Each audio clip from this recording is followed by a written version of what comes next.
యష్ హీరోగా నటించిన movie toxic movie teaser అయితే రిలీజ్ అయిపోయింది. అయితే ఇప్పుడు ఈ టీజర్ కాస్త టీజర్ లో రిలీజ్ అయిన గ్లింప్స్ కావచ్చు, కొన్ని వీడియోస్ కాస్త అసభ్యకరంగా ఉన్నాయి అన్నట్లు కూడా ఇప్పుడు కమిషనర్ వరకు వెళ్ళడం జరిగింది, మహిళా కమిషనర్ వరకు. సో ఒకసారి దీని గురించి డిస్కస్ చేసే ప్రయత్నం చేద్దాం. ప్రస్తుతం స్టూడియోలో జర్నలిస్ట్ శ్రవణ్ కుమార్ గారు ఉన్నారు, వెల్కమ్ చెప్తాం. హలో సార్, నమస్కారం. హలో అండి. నమస్తే. సార్, ఇప్పుడు టీజర్ లో కాస్త అసభ్యకరంగా కొన్ని సన్నివేశాలు ఉన్నట్లు కూడా మహిళా సంఘాలు ఆ, అంటే కోపం వ్యక్తం చేస్తున్నారు. ఎలా చూడొచ్చు అంటారు? టాక్సిక్ ఈ చిత్రం Kannada star, super star, Kannada megastar, ఈ మాస్ యాక్షన్ ఎన్ని స్టార్లు ఉన్నా బాగా క్రేజ్ తీసుకున్నటువంటి హీరో యాష్. తను నటిస్తున్న చిత్రానికి గీతా మోహన్ దాస్ అనేటువంటి ఒక లేడీ డైరెక్టర్ దర్శకత్వంలో వచ్చిన చిత్రం టాక్సిక్. ఇది చిత్రం తాలూకు టీజర్ రిలీజ్ అయిన కాంచి వివాదాలు అయితే ఉంటా ఉన్నాం. విచిత్రంగా ఏంటంటే, రెండు విచిత్రమైన పాయింట్లు ఏమిటంటే, ఆ మితిమీరిన హింస, మితిమీరిన శృంగారము, అసంగ అసాంఘికమైనటువంటి కార్యకలాపాలకు కూర్చున్నటువంటి ఆ ట్రైలరు ఒక లేడీ దర్శకత్వంలో రావడం అనేది చాలా హాస్యాస్పదంగా అనిపిస్తుంది. రెండవది, ఎవరైతే మహిళలకు హక్కులు కావాలి, మహిళా హక్కులు, ఉమనిస్టులం, ఫెమినిస్టులం అని చెప్పి పోరాడిన ఎవరైతే ఉన్నారో ఆ ఆమె ఆ డైరెక్టరే, ఆమెడి ఆ గీతా మోహన్ దాస్ గారు ఒకనాడు మహిళా హక్కుల గురించి పోరాడిన ఆమె, మహిళల యొక్క రక్షణ భద్రత గురించి మాట్లాడిన ఆమె. ఆమె నోటి నుంచి ఆ రోజు పలికిన ఆ మాటలు ఈ చేతల్లో తాను దర్శకత్వం వచ్చేసరికి మితమీరినటువంటి శృంగారం, మితిమీరినటువంటి హింసతోటి సినిమా తీయడం అంటే, వ్యక్తిగత అభిప్రాయాలు వేరు, వ్యాపార అభిప్రాయాలు వేరుంటాయా అని చెప్పి ఇప్పుడు ప్రశ్నించాల్సి వస్తుంది. వ్యక్తి వేరు, తన అవసరాలు వేరు అనేది కాదు కదా.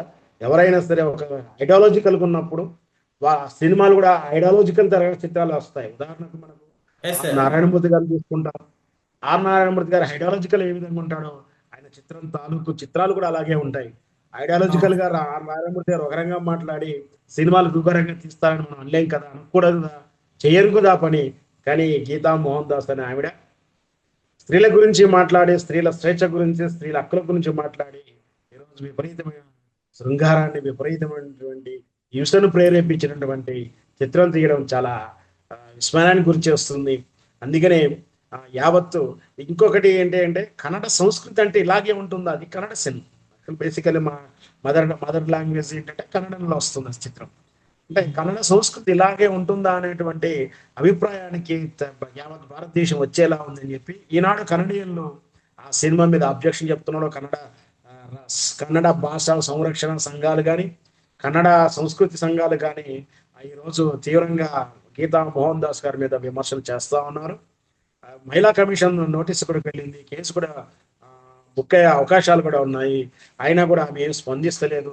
ఇంకా నేను చిల్లవుతాను, అదవుతాను అంటూ కూడా ఏదో మనకు మన తెలుగులో కాక నిన్న మనం చూసాం, అనసూయ గాక ఎట్లా రెచ్చగొడుతూ కామెంట్ చేసిందో, ఈ విధంగా గీతా మోహన్ దాస్ కూడా అదే విధంగా చేస్తుంది. నిజానికి సినిమాను ఎస్ సార్. సినిమాలని చూడాలి, కానీ సినిమా అందరి దగ్గర చూసేలా ఉండాలి. దానికి సెన్సార్ బోర్డు ఉంది, కొన్ని నియమాలు ఉన్నాయి. ఆ నియమాలకు అనుగుణంగా చేయాల్సి ఉంటుంది. ఆ పరిధులు ఎప్పుడైనా దాటితే ఖచ్చితంగా ప్రజలు తిరగబడతారు, ప్రభుత్వాలు చర్యలు తీసుకుంటాయి, కేసులు నమోదవుతాయి. ఖచ్చితంగా కేసులు నమోదైతే బాధ్యులు అవుతారనేది స్పష్టంగా ఈ సంఘటనతో తెలుసుకున్నాం. ఓకే. ఎస్ సార్, ఇప్పుడు ఇది మూవీ అంటే రిలీజ్ అయ్యే వరకు కూడా ఈ అడ్డంకులు ఏమైనా ఉండొచ్చు అంటారా, లేకుంటే ఈ ఆ సీన్స్ ఏవైతే ఉన్నాయో అవన్నీ తీయించే ప్రయత్నాలు చేస్తారంటారా? చూద్దాం, చూస్తే సినిమా ఇప్పుడు మాది ఇప్పుడే కదా ఇష్యూ అయితే రగులుతా ఉంది. ఇంకా వాళ్ళు సంజయ్ ఏం చెప్పట్లేరు. నేను అది నిజంగా ఈ చిత్రంలో అలా ఉండదు, లేదు దీనికి మీరు ఇలా అపార్థం చేసుకుంటున్నారంటే ఈ తరహా లాంటి వాక్యం ఇంతవరకు రాలేదు. రేపు విచారణ జరిగితే సినిమా పూర్తిగా చూసిన తర్వాత అభ్యంతరకరమైనటువంటి సన్నివేశాలు, అభ్యంతరాలు అంటే సెన్సార్ చేయడం కానీ, లేదా దానికి ఏ సర్టిఫికేట్ ఇవ్వడం కానీ, ఇట్లాంటివి ఉంటాయి కొన్ని. ఆ పరిధిలో, ఆంక్షల పరిధిలోకి సినిమాని తీసుకొస్తారో ఎట్లా వేచి చూడాల్సి ఉంటుంది. ఎంతైనా సరే సినిమా కమర్షియల్ వాల్యూ, అది డబ్బులు పెట్టి సినిమా నిర్మిస్తారు, తిరిగి సినిమాను డబ్బుల రూపంలో రిటర్న్ రావాలని ఎక్స్పెక్ట్ చేయడం అది వ్యాపార దృక్పథమే కావచ్చు. కానీ అంత మాత్రాన విపరీతమైన హింసను ప్రేరేపించడం కానీ, ఇట్లా శృంగారాన్ని బహిరంగంగా ప్రేరేపించడం, ఇవన్నీ కూడా చట్ట పరిధిలో, సంఘం పరిధిలో క్షమించరాని నేరాలుగానే ఉన్నాయి. ఖచ్చితంగా ఆ పరిధిలోకి సినిమాలు రావాలి. అట్లా పోరాడిన వ్యక్తి అలాంటి గీతా మోహన్ దాస్ అనే ఆవిడ ఆ విధంగా నీతులు చెప్పిన ఆమె ఈరోజు ఆమె దర్శకత్వంలో ఇంత దిగజారిన సినిమా, నాసిరకం సినిమా వస్తుందని ఊహించలేదు. బట్ చట్టం తన పని తను చేసుకోబోతుంది. రేపు ఏమవుతుందో చూడాలి, వెయిట్ చూద్దాం.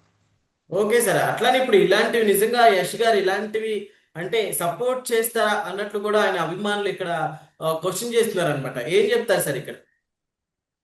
యాష్ గారు తను యాక్షన్ ఫుల్ ఫుల్ మాస్ తరహా చిత్రాలకు అలవాటు పడ్డాడు. కేజీఎఫ్ చూసాము.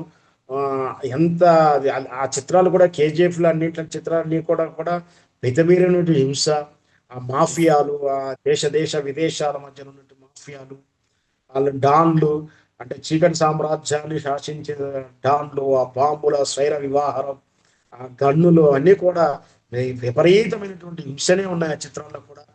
సరే, ఆ సినిమా యాక్షన్ థ్రిల్లర్ చిత్రంగా చూసి ప్రేక్షకుడు రాణించాడు. కేజీఎఫ్ విడితే హిట్ అయితే చేశారు. బట్ అట్లని చెప్పేసి అదే తరహా చిత్రాలు చేస్తే ఒక స్థాయి దాటిన తర్వాత ఆయన సినిమాలు చేయడానికి ఏముండదు, ఆ హింస తప్పించి ఏముండనప్పుడు సగటు ప్రేక్షకుడు దూరం అవుతాడు. మరి అది గ్రహించుకుంటే, కెరియర్ను జాగ్రత్తగా నిర్ణయించుకుంటే యాష్ అనే నటుడికి భవిష్యత్ చిత్రాలు ఉంటాయి. లేదంటే ఈ తరహా చిత్రాలు చేస్తే మూసధరులకు వెళ్ళిపోయి మళ్ళీ చీకట్లో కలిసిపోయే ప్రమాదం కూడా ఉంటుంది. ఎస్ సార్, ఏం చెప్తారు సార్? ఈ మధ్య కాలంలో ఇలాంటి సీన్స్ సాధారణంగా అంటే మూవీస్ లో పెట్టేయడం, ఈ పరిణామాలు అసలు ఎలా చూడొచ్చు అంటారు? ఖచ్చితంగా సినిమా అనేది వ్యాపార దృక్పథంతో నిర్మించేది. 100 రూపాయలు పెట్టినవాడు డబ్బులు రిటర్న్ రావాలని కోరుకుంటడం తప్పేం లేదు. సినిమా ఎంటర్టైన్మెంట్ వాసమే, ఎంటర్టైన్మెంట్గానే చూడాలి. అయినంత మాత్రాన దానికి సినిమాను విజయవంతం చేయడం కోసం చీప్ టెక్నిక్స్గా ఈ చిల్లర వేషాలు ఏదైతే ఉన్నాయో, సెక్స్ కానీ, ఈ మితిమీరిన శృంగారం కానీ, ఏదైతే ఇతరుల మనోభావాలను దెబ్బతీయడం, ఇవన్నీ కేంద్రంగా చేసుకొని సినిమాకు బజ్ క్రియేట్ చేయడము, ఇట్లాంటి కొన్ని చీప్ టెక్నిక్స్ చేస్తూ ఉన్నారు ఈ మధ్యకాలంలో. కానీ ఆ తర్వాత నెగటివ్ టాక్స్ వస్తే సినిమాల మీద పాజిటివ్నెస్ పోయి సినిమాకు బజ్ రాకుండా పోయి ఇంకా సినిమా అట్టల్ ఫ్లాప్ అయ్యే అవకాశాలు ఉంటాయి. సో ఏది జరిగినా కూడా రాబోయే రోజుల్లో ఖచ్చితంగా పబ్లిసిటీ విషయంలో కూడా సెన్సార్ ఉండాలని డిమాండ్ పెరిగే రోజులు వస్తున్నాయి. నిజంగా కూడా ఈ ట్రైలర్స్ కానీ ఇవన్నీ కూడా సెన్సార్ అయిన తర్వాతనే రిలీజ్ అయ్యే అవకాశాలు కూడా ఉండాలి రేపు భవిష్యత్తులో. అప్పుడే ఇట్లాంటి మొదటి అంటే ప్రివెంటివ్లోనే మనం తగ్గించుకునే అవకాశాలు ఉంటాయి. Okay okay sir, thank you. Thank you.